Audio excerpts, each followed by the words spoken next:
कि अगर electron 5th orbit में है, अगर इलेक्ट्रॉन 5th ऑर्बिट में है और उसको आना है ग्राउंड स्टेट में, एक इलेक्ट्रॉन 5th ऑर्बिट में है और उसको आना है ग्राउंड स्टेट में, तो कितने डिफरेंट तरह का रेडिएशन इमिट करेगा? 10। उसको हमें देखना है, फिर हम फॉर्मूले में कन्वर्ट कर देंगे। तो इसको ऐसे समझना है कि मान लो 5 फ्लोर है और हम यहां खड़े हैं, हमें यहां आना है, तो कितने डिफरेंट तरीके से आ सकते हैं और एक भी तरीका मैच नहीं करना चाहिए। तो पहला तरीका तो हमारा है कि हम स्टेप वाइज उतर जाएं, तो 1 2 3 4 4 तरीके हो गए। ऐसा भी हो सकता है कि मैं डायरेक्ट जंप मार दूं, ये भी एक तरीका हो गया। 1 2 3 4 5 तरीके। ऐसा हो जाए कि मैं यहां से यहां जंप मारूं और यहां से यहां जंप मार दूं, क्योंकि ये किसी से मैच नहीं कर रहा है ना, वो रिपीटिशन नहीं होना चाहिए। ऐसा भी तो हो सकता है कि मैं यहां से यहां जंप करूं और यहां से यहां जंप कर जाऊं, ये रिपीटिशन हो गया। तो रिपीटिशन में इसको काउंट है, लेकिन ये रिपीटिशन नहीं हुआ तो उसको काउंट करेंगे। तो इस तरह से 10 मिलता है, 10। अब इस पे देख लेते हैं कैसे मिलेगा 10। तो मीनिंग समझ में आया ना क्या मैं बोल रहा हूं? तो अगर एक इलेक्ट्रॉन यहां है तो यहां से यहां आ सकता है एक तरीका, और यहां एक एनर्जी लाइट इमिट होगा, यहां से यहां आएगा, यहां से यहां आएगा, कोई भी रिपीट हुआ क्या? नहीं। तो हर बार डिफरेंट वेवलेंथ क्रिएट करेगा। ऐसा भी पॉसिबल है कि यहां से यहां आ जाए, क्या क्रिएट करेगा?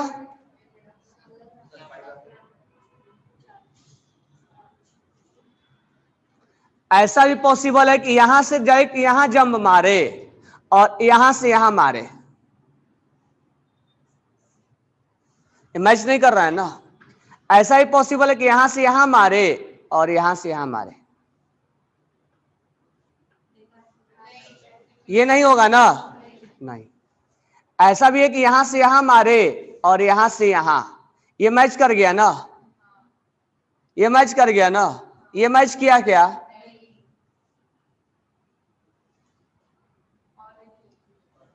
और एक तरीका है कि यहां से यहां आ जाए और यहां से यहां आ जाए, ये तो मैच कर जाएगा, लेकिन ये किसी से मैच किया गया?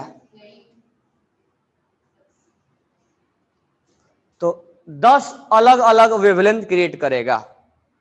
तो इसका एक फॉर्मूला होता है कि delta n into delta n plus 1 divided by 2।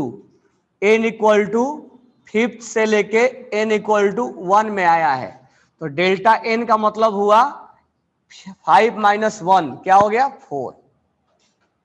तो यहां हो जाएगा number of different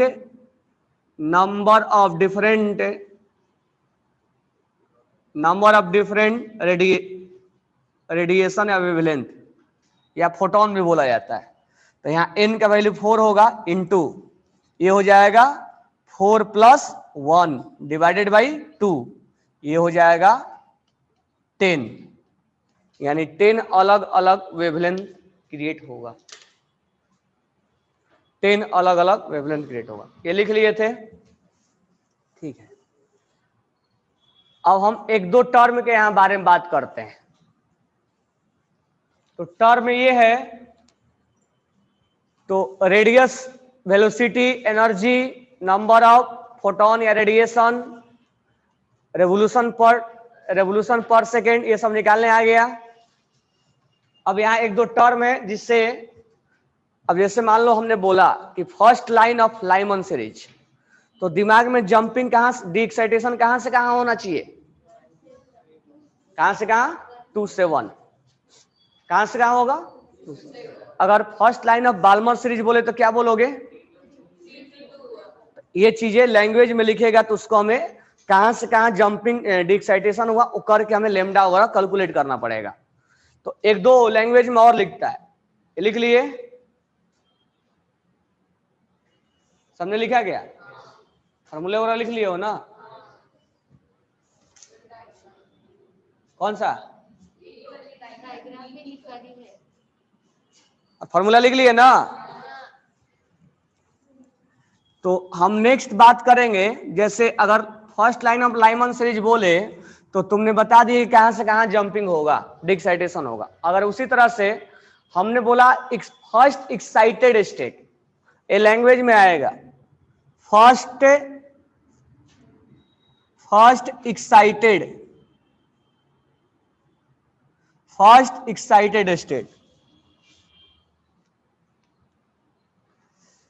first excited state, second excited state,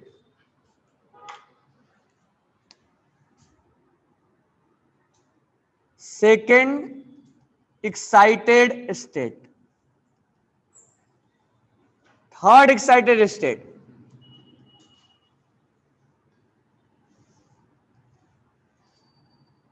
third excited state,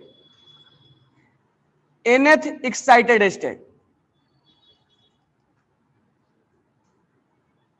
और एक होता है आयोनाइजेशन। देख रहे हो क्या तुम लोग? लिखो।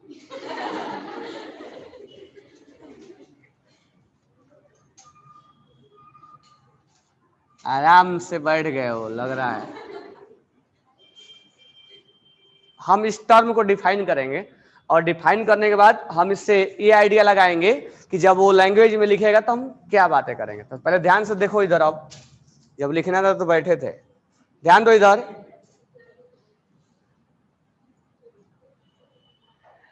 जब भी एक्साइटेशन के बारे में बात करेगा तो हम इलेक्ट्रॉन्स का हमेशा कहां से उड़ाएंगे? Always ground state. जब जब एक्साइटेड का नाम लेगा तब तब इलेक्ट्रॉन्स को कहां से उड़ाना है? ग्राउंड स्टेट से उड़ाना है। तो पहला नोट डाल के लिखना, excitation will always occurring from ground state. Excitation will always occurring from ground state.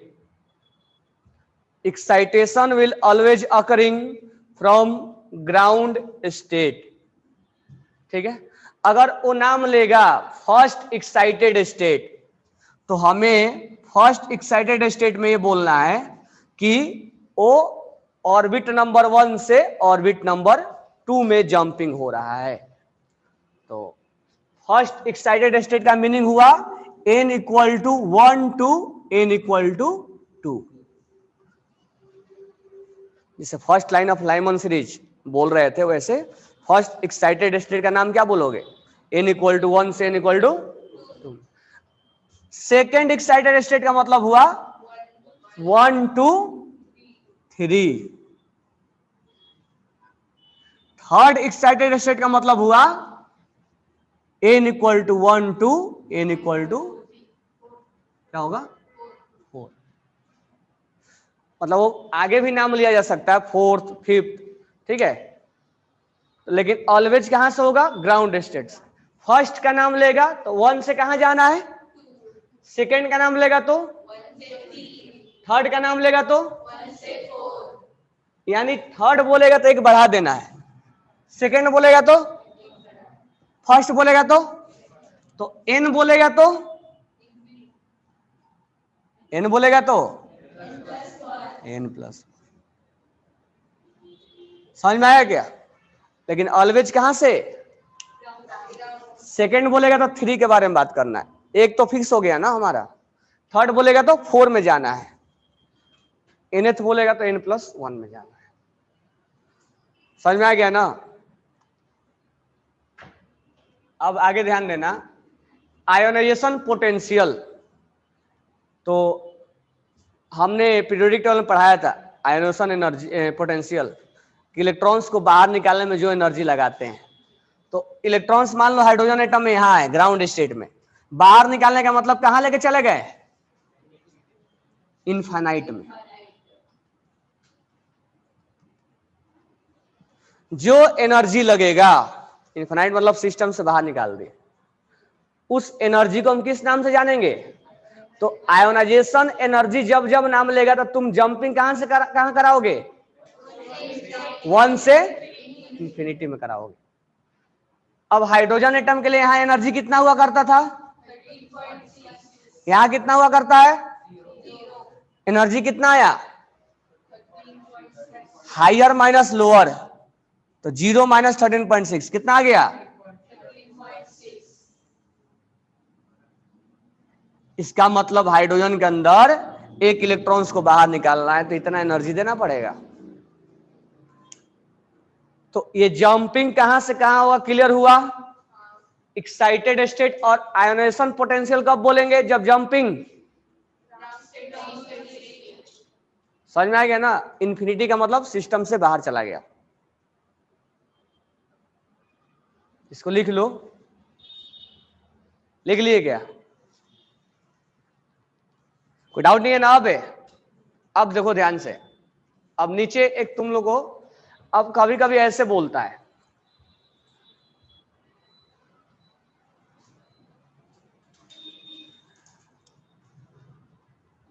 अब इसको मान लो ये सेकेंड स्टेट है तो हम बोलेंगे this one is energy of second state, तो हम ऐसे लिखेंगे इसको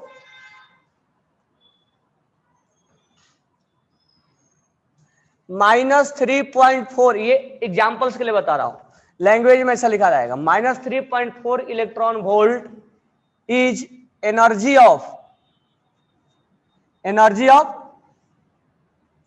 सेकेंड स्टेट। एक्साइटेड मत बोल देना, या energy of first excited. Excited मतलब एक बढ़ा देना वहां पे, और स्टेट अगर आए वहां अगर तो जो है वही नाम लेना है। सेकेंड स्टेट मतलब 2 के बारे में बात कर रहा है, और फर्स्ट एक्साइटेड मतलब 2 के बारे में बात कर रहा है। ये बोले या फर्स्ट एक्साइटेड स्टेट बोले, दोनों का मीनिंग सेम है। यहां एक्साइटेड लगा हुआ है, यहां नहीं लगा हुआ है, तो सेकेंड स्टेट मतलब 2 और फर्स्ट एक्साइटेड स्टेट मतलब 2 ही होता है। क्लियर हो गया ना? बाद में कंफ्यूज मत कर देना कि एक्साइटेड नहीं लगा हुआ, क्या लगा हुआ है। कोई डाउट है? लिख लो इसको, मतलब ऐसा दिया जा सकता है। तो एक्साइटेड स्टेट जब जब बोले तो एक बढ़ा देना है, चाहे वो रेडियस के लिए बोला जाए। अब बोले हम कि थर्ड एक्साइटेड स्टेट का रेडियस निकालो, तो किसका ऑर्बिट का निकालोगे? 4 का। समझ में आया क्या? क्लियर हो गया ना चीजें? चलो, अब यहां तक हमने हाइड्रोजन स्पेक्ट्रम और बोहर मॉडल और हमने फोटो इलेक्ट्रिक कर लिया। तो अब थ्योरी पार्ट यहां से हम रोकेंगे, अब यहां से न्यूमेरिकल्स स्टार्ट करेंगे, और जो वॉल्यूम के न्यूमेरिकल्स है वो हम करवा के देंगे तुम्हें, ठीक है? और तुमको भी करना है, नहीं करवा के देंगे हम, हमारे भरोसे बैठे हुए हो, घर से करके आना है और एक्सरसाइजेज भी सोल्व करने हैं, ठीक है? तो यहां से पहले हम एलिमेंट्री क्वेश्चन करवा रहे हैं, मतलब छोटे छोटे कंसेप्चुअल बेस्ड, फिर धीरे धीरे हम आएंगे जिसपे कैलकुलेशन बेस्ड होगा, जिसमें कैलकुलेशन होगा वो सब हम करेंगे। तो पहले हम छोटे छोटे क्वेश्चन से, ताकि ये फॉर्मूला क्या है, कैसे अप्लाई करना है, चीजें हमें दिमाग में बैठ जाए। समझ में आ गया ना? तो स्टार्ट करो, मैं क्वेश्चन लिखवा रहा हूं, तुम उसका आंसर बताओ। तो write down first question, find the radius find the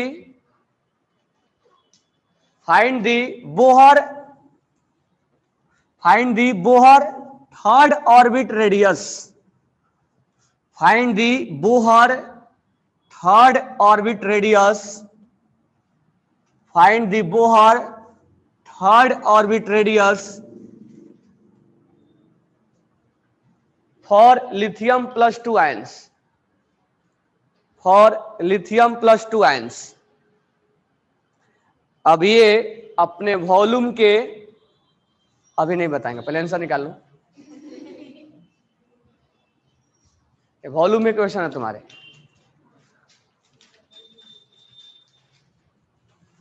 answer बताओ, देखते हैं किसका फास्ट आ रहा है आंसर। बाकी बैचेज के आंसर आ चुका था आपसे, तुम एक पेज ही टर्न कर रहे हो।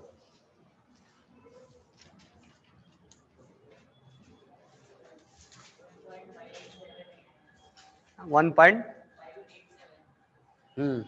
एक आंसर आया, बिल्कुल करेक्ट है। कोई वॉल्यूम में ढूंढ रहा है, दिमाग में ढूंढो।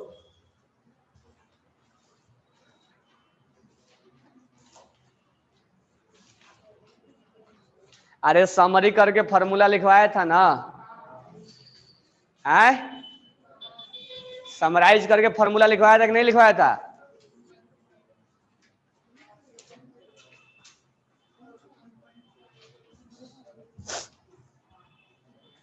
फॉर्मूला क्या होता है रेडियस का?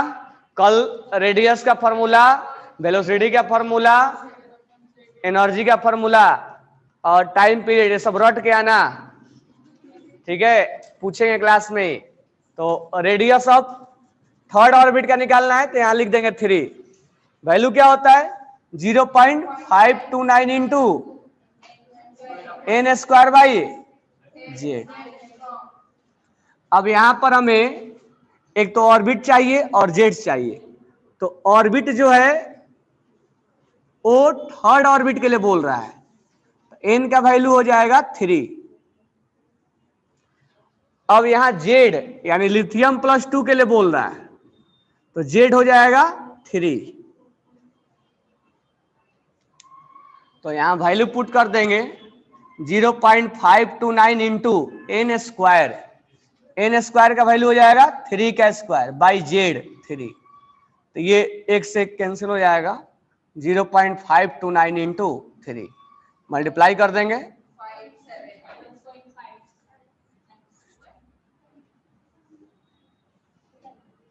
1.587 एंगस्ट्रॉम। राइट डाउन कर लो, बना लिए? चलो नेक्स्ट क्वेश्चन लिखो।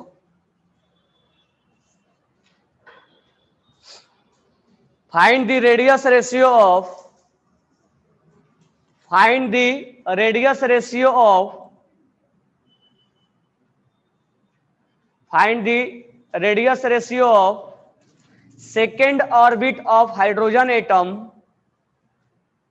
Second orbit of hydrogen atom, second orbit of hydrogen atom to third orbit of lithium +2 ions, third orbit of lithium +2 ions. अच्छा, इसके पहले जो क्वेश्चन करवाया था वो पेज नंबर 30 पर, सॉरी 17 पर, WE30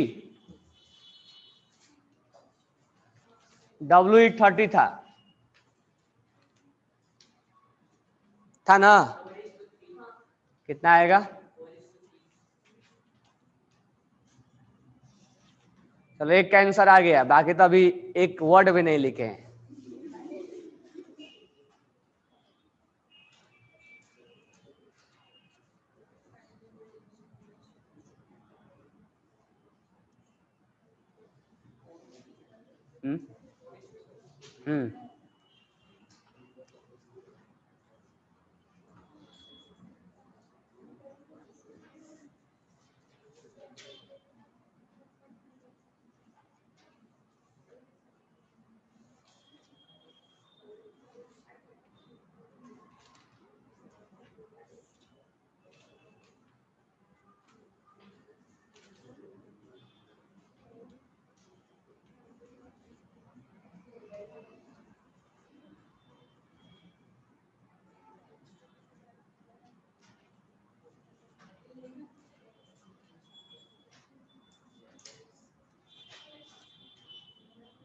बन गया?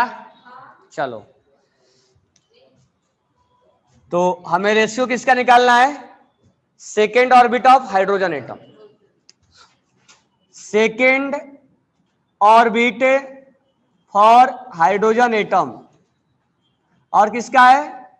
Third orbit for lithium +2 ions. इसका वैल्यू क्या होगा?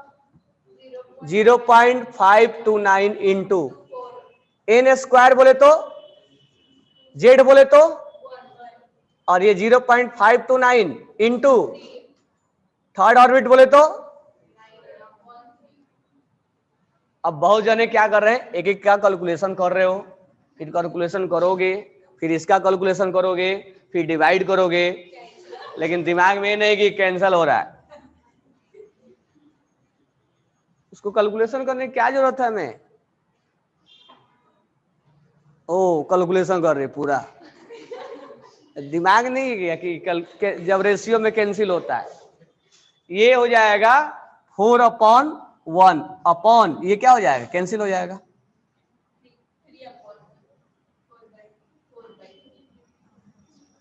मतलब इस क्वेश्चन का आंसर बिना पेन चलाए भी बोल सकते थे कि ये पार्ट कैंसिल हो गया, क्या बचा, n1 का स्क्वायर बचा, z बचा, n2 का स्क्वायर बचा और z बचा। इनका रेशियो ही बताना था हमें। n1 का स्क्वायर 4 बचा, 1 बचा, 3 बचा, 1 बचा। नेक्स्ट लिखो,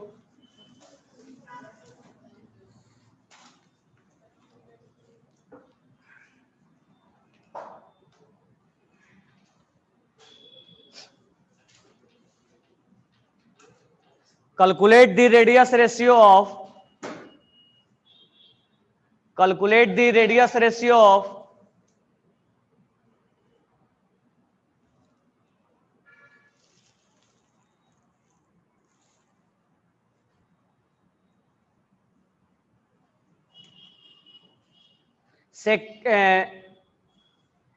first excited state of hydrogen atom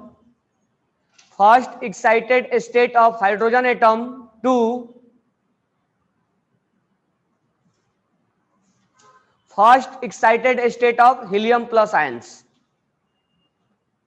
first excited state for helium ions, यानी कि हाइड्रोजन के फर्स्ट एक्साइटेड स्टेट का रेडियस और हीलियम प्लस के फर्स्ट एक्साइटेड स्टेट का रेडियस का दोनों का रेशियो बताना है। कितना आएगा? 3/2:1। ये तो अभी बना रही है ना।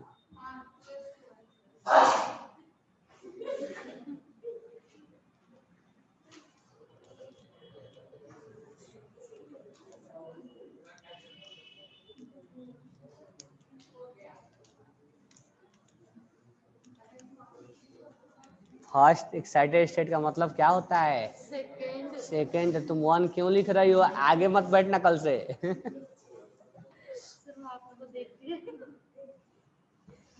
बच्ची हो ना।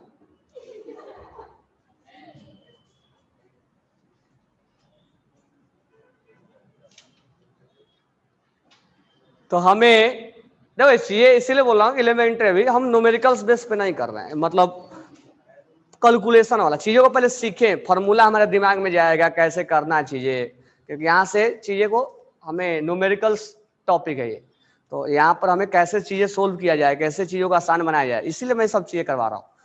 अब पहले बोला भी था कि न्यूमेरिकल अब ये थ्योरी पढ़ाना बंद हो जाएगा बोहर तक, अब न्यूमेरिकल्स अटेम्प्ट करेंगे। जो फोटो इलेक्ट्रिक से जितना भी डाउट होगा ना, photo electric, hydrogen spectrum, Bohr, सबका क्वेश्चन करवाएंगे, वॉल्यूम से रिलेटेड, अवस्थी से रिलेटेड, ठीक है। तो यहाँ फर्स्ट एक्साइटेड स्टेट बोला है। फर्स्ट एक्साइटेड स्टेट का मतलब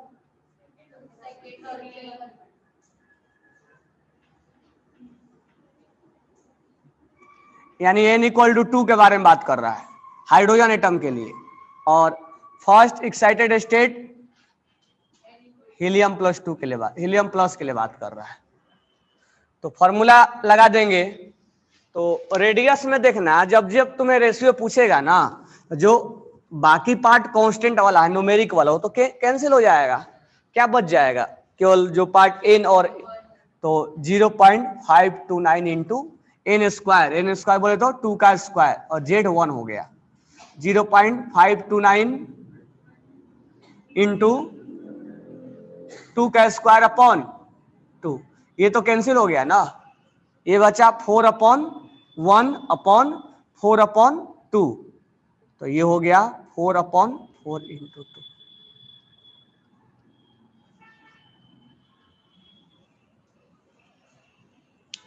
समझ में आया क्या? चलो नेक्स्ट क्वेश्चन लिखो। Find the wavelength ratio, find the wavelength ratio,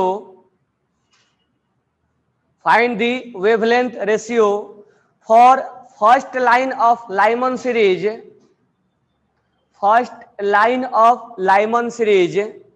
सारे जितने भी फॉर्मूले बताए ना उसके ऊपर दो चार एलिमेंट्री क्वेश्चन करवा दे रहा हूं। Find the radius ratio of first line of Lyman series to first line of Balmer series. अब इसमें फॉर्मूला जो लगाओगे वो रिजबर्ड वाला लगाओगे, 1/λ वाला।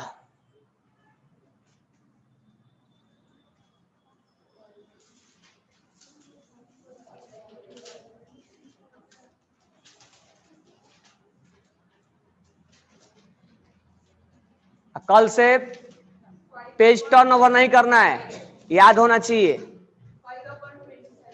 5/, बिल्कुल करेक्ट है तुम्हारा।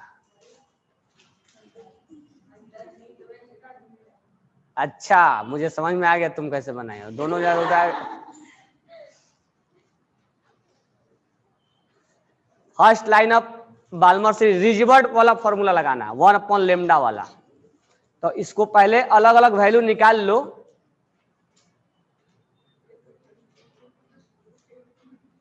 नहीं तो रेशियो उल्टा आ जाएगा, क्योंकि उसमें 1/λ है।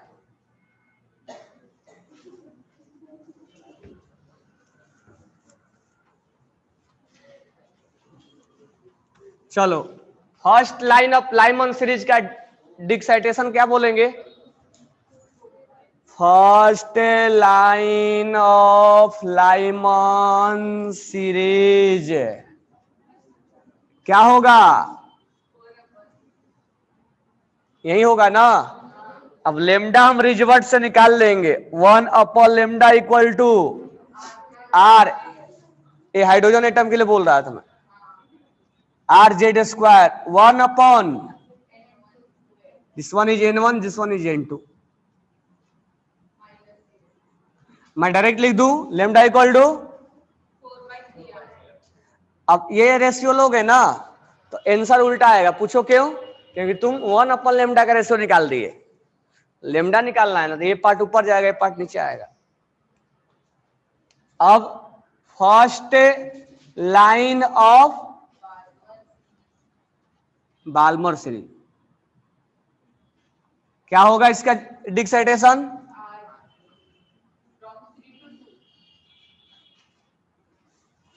होगा ना।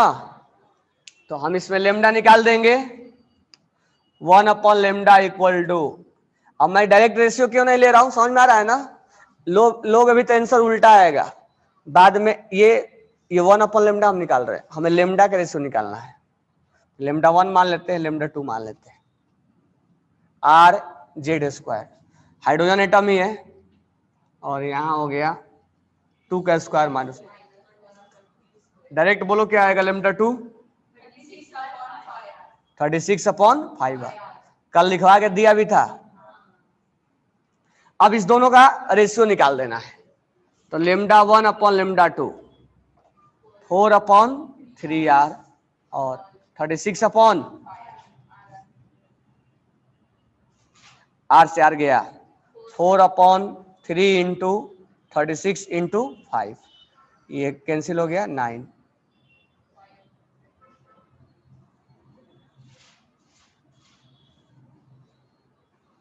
नहीं आया था ना, उल्टा बोल रहे थे। ठीक है,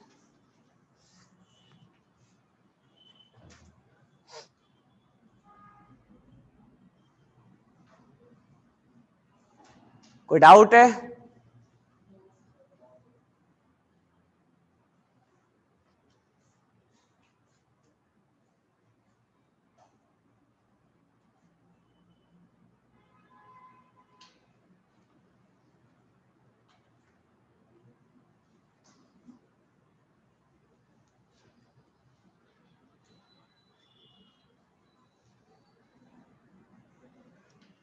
नेक्स्ट लिखो,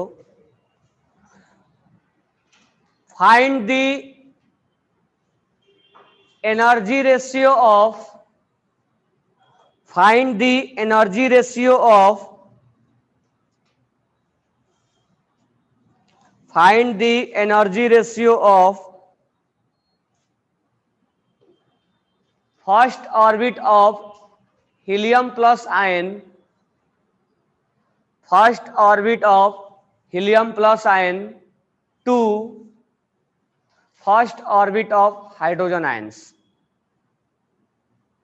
first orbit of hydrogen ions.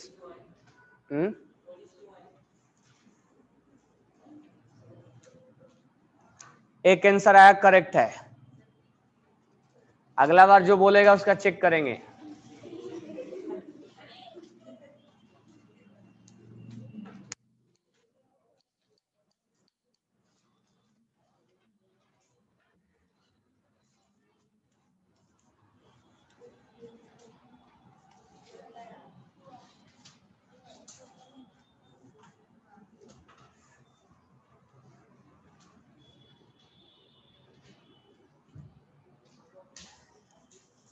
ये चीजें जाने तब ना कैलकुलेशन फोटो इलेक्ट्रिक में आएगा, अभी लाइमन सीरीज आएगा, सॉरी हाइड्रोजन स्पेक्ट्रम, एनर्जी का कैलकुलेशन आएगा, कैलकुलेशन बहुत ज्यादा होगा इसमें। तो अभी फार्मूला बेस्ड कैसे यूज करना है वो हम बता रहे हैं कि फार्मूला तुम्हें याद हो जाए। अब फार्मूला देखने के लिए पेज टर्न कर रहे हो तुम लोग, कल से टर्न नहीं होना चाहिए, कल से दिमाग में आना चाहिए। एनर्जी का फार्मूला कितना होता है? -13.6 इंटू जेड स्क्वायर बाई, हमें रेशियो किसका निकालना है? First orbit of helium plus ions और first orbit of hydrogen atom, energy निकालना है। एनर्जी का फॉर्मूला होता है -13.6 into Z square upon n square, upon यहां पर डायरेक्ट हम यहां 1 मान लो, ये तो गया, क्या बच गया? Z1 का स्क्वायर, जेड बोले तो हीलियम यानी 2 का स्क्वायर, हीलियम के लिए 2 हो जाएगा। N1 बोले तो फर्स्ट ऑर्बिट, जेड बोले तो 1 और N2 बोले तो फर्स्ट। क्या आ गया?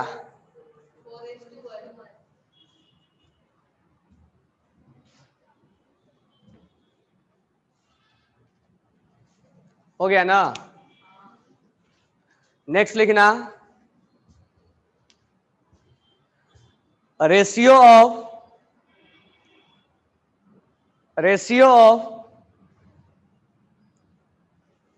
Time period, ratio of time period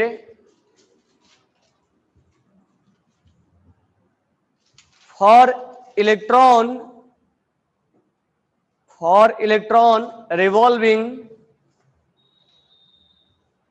revolving first orbit of hydrogen atom, first orbit of hydrogen atom and first orbit of helium plus 2 ions, sorry helium plus ions, first orbit of helium plus ions। कितना आएगा? 4:4 तुम बनाए? तो 1 क्यों बोले?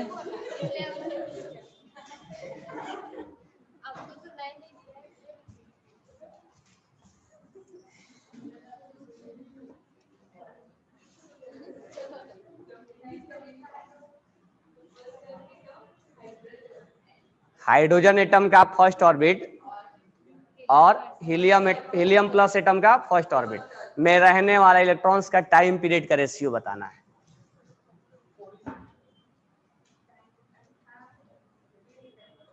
Time period का value क्या होता है?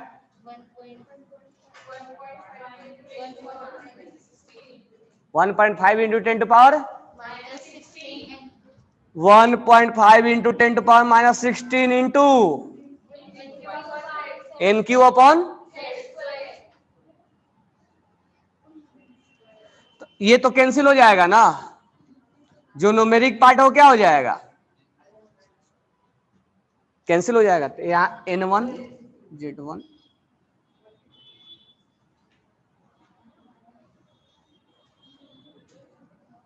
ऊपर हाइड्रोजन एटम का लेना है और नीचे फर्स्ट ऑर्डर बोला है 1 का क्यूब, Z1 1 और ये 2 का।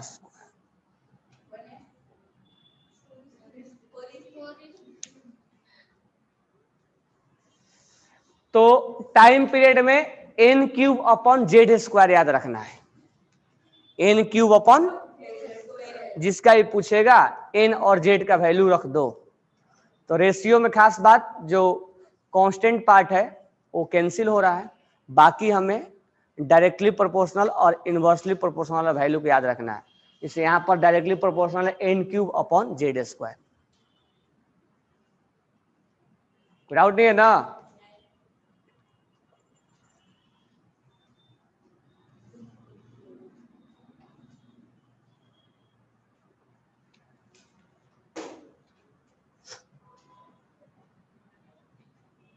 क्या हो गया, डाउट है क्या? बोलो। कौन सा? 15। हाँ, वॉल्यूम का है क्वेश्चन ना।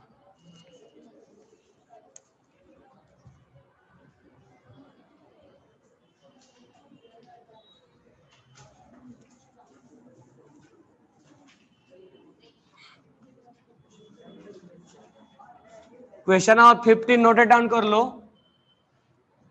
बोला energy level ABC certain increasing value of EA EB EBC. This one is orbit number 1, orbit number 2, orbit number 3। This one is EC, this one is EB, this one is higher energy, lower. lambda 1, lambda 2, lambda 3 are radiation corresponding to C2b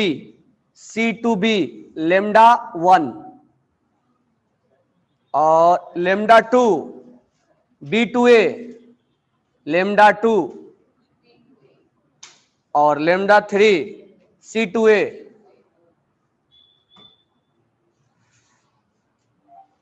तो उसमें relation क्या होगा? तो energy यहां पर hydrogen के लिए क्या होता है? यहां पर कितना होता है? यहां पर कितना होता है?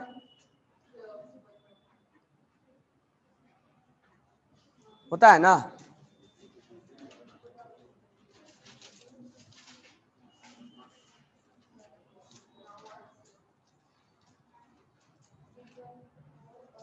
या मैं तुम लोग को दूसरा तरीका बता दे रहा हूं।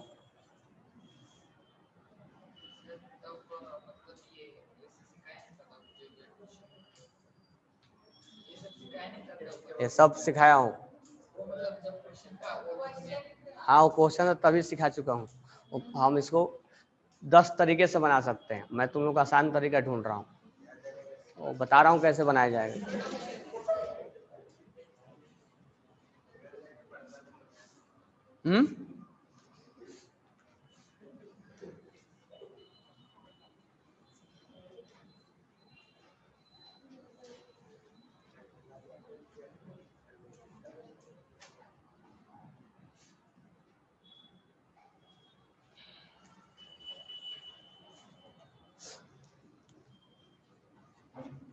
इस एनर्जी का डिफरेंस कितना है? 3.4 में से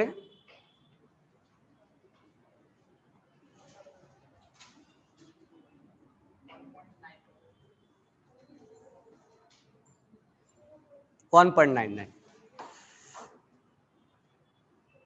इस एनर्जी का डिफरेंस कितना है? इस एनर्जी का डिफरेंस कितना है?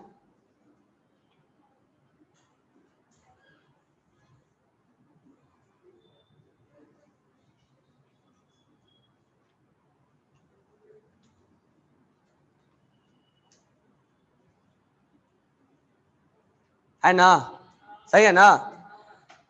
इसको और इस एनर्जी के डिफरेंस को ऐड करोगे तो ये एनर्जी डिफरेंस मिलेगा,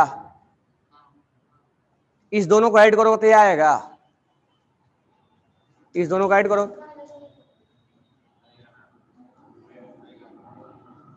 करके देख रहा है,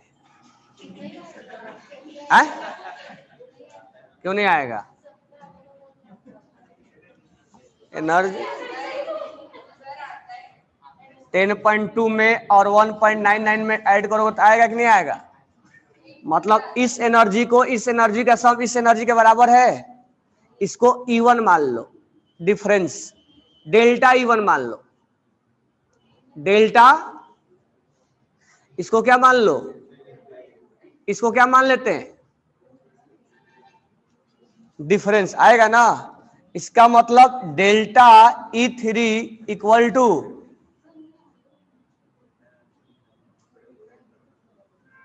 इसका डिफरेंस इस दोनों के सम के बराबर होगा कि नहीं होगा, वो उतना चलता है, हमने एग्जैक्ट भी नहीं किया ना, है उतना चलेगा, उतना हो गया ना, आ रहा है जोड़ एक बार कितना आ रहा है।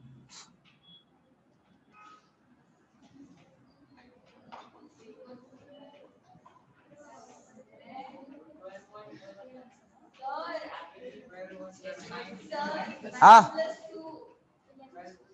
हाँ 2, अच्छा पॉइंट का डिफरेंस आ रहा है, तो उतना आता है, एग्जैक्ट मतलब एग्जैक्ट नहीं आ रहा, आ रहा है, ऐसे भी करोगे एग्जैक्ट ना तो आ जाएगा। इसका मतलब ये एनर्जी का डिफरेंस इस एनर्जी के डिफरेंस के बराबर है ना। अब इस एनर्जी को हम क्या लिखेंगे, क्या फॉर्मूला है, ये उसी समय पढ़ाया था,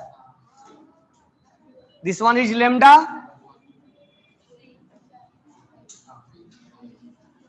SC अपॉन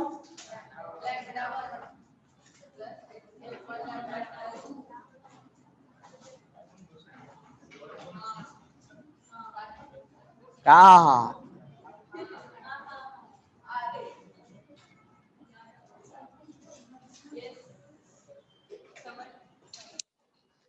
लिख लो इसको,